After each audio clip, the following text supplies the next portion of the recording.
ऐसे हैं जो बिल्कुल ऑथेंटिक है, जो घटे हुए अभी बट रहे हैं, हमने देखा है, घटते हुए देखा है, लेकिन उसमें न जाकर हम इतना समझे कि जो ये हमारा रंगमंच है संसार का, ये हमने जैसा पीछे बिजाई की है उसका हम लेखा जोखा दे रहे हैं, और आगे की हम बिजाई कर रहे हैं इस संसार। अब आगे जो हम बिजाई करेंगे अगली बार आपको वही मिलेगा। यहाँ इसी का इंडिकेशन देते हुए आगे चलते हुए क्या हुआ कि जब वो संत जो महात्मा जी थे वो जागे, बच्चा उन्होंने लिटा दिया कि रेस्ट करो, तो देखते हैं कि झाड़ियों के बीच से बहुत खतरनाक सांप आ रहा है, भयंकर सांप आ रहा है। उन्होंने देख लिया कि जब शोर हुआ तो देख लिया कि कुछ तो बात है, और सीधा उस लड़के की तरफ बढ़ रहा है। उन्होंने गोदी में लिया हुआ था, तो उन्होंने उसको रोका कि रुको, बताइए यहाँ कैसे आना हुआ। महापुरुष तो महापुरुष होते हैं। सांप ने कहा कि पिछले कई जन्मों से हमारा जो ये सिलसिला चल रहा है, कभी ये मनुष्य बनता है मैं सांप बनता हूँ, वो सांप बनता है मैं मनुष्य बनता हूँ, ये मुझे मारता है मैं उसको मार रहा हूँ, इसी तरह हमारा जीवन चल रहा है, ऐसे ही चलता है हमारे साथ में। तो उन्होंने कहा कि इस सिलसिले को ख़त्म करने के लिए तू क्या चाहता है, सांप से पूछा महाराज जी ने कि क्या चाहता है, कि मैं इसका गले का खून चाहिए मुझे। कहते मैं अगर खून दे देता हूँ तो क्या उसके बाद शांत हो जाएगा, कि हाँ।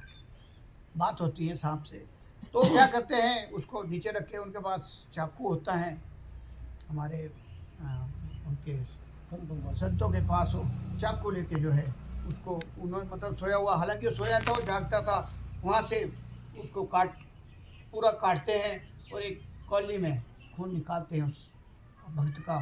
उसको मतलब वो चू नहीं करता, वो बिल्कुल उसको पता सब लग रहा है, दर्द भी हो रही है सब, पर वो देख रहा है अभी, क्योंकि जिस पे विश्वास है।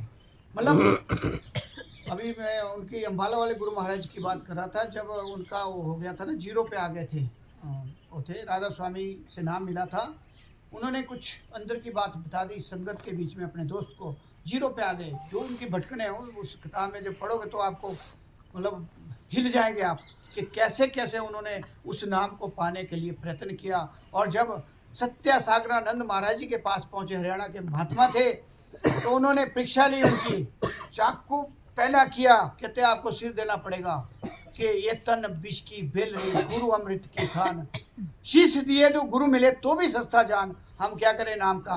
और नाम मिल गया, रेवड़ियाँ बांट दिए महात्माओं ने, खाते रहो। जो पिछले उदाहरण देखो, 17 साल परीक्षाएं ली जाती थी तब नाम मिलता था। तो इसलिए इसकी कदर करना सीखो, इसको मतलब ऐसे समझो भाई ये मिल गया, लड्डू खा लिया, समझो इसकी कदर करो। जब अंतिम समय आएगा उसमें जब पिक्चर दिखाई जाएगी कि अच्छे दिन पाछे गए, गुरु से किया ना हेत, अब पछताए क्या होत, जब चिड़िया चुग गई खेत, बहुत पछताना पड़ेगा। इसलिए अभी सावधान करते हैं, सभी बोलते हैं कि सावधान हो जाओ, ये मनुष्य जन्म बार बार नहीं मिलना है। तो हुआ क्या, उन्होंने खून निकाला और उस सांप के आगे रख दिया, और उसने पिया और कहा कि आज के बाद यहाँ नहीं आना है, और उसकी मुक्ति कर दी, उसको जो है मुक्त कर दिया उस सांप को, और उस बच्चे को भी। फिर क्या हुआ कि सवेरा होता है, बच्चा उठता है, वो पट्टी की होती है उन्होंने, और वो वैसे ही चल पड़ता, उसने चू नहीं की बिल्कुल, लेकिन गुरु आज्ञा में आत्मसमर्पण की बात आ रही है। वो चलते रहे, जब आगे चले पहले जा रहे थे, तो जब उसने कुछ नहीं किया, चू नहीं की, तो उनको खुद ही बोलना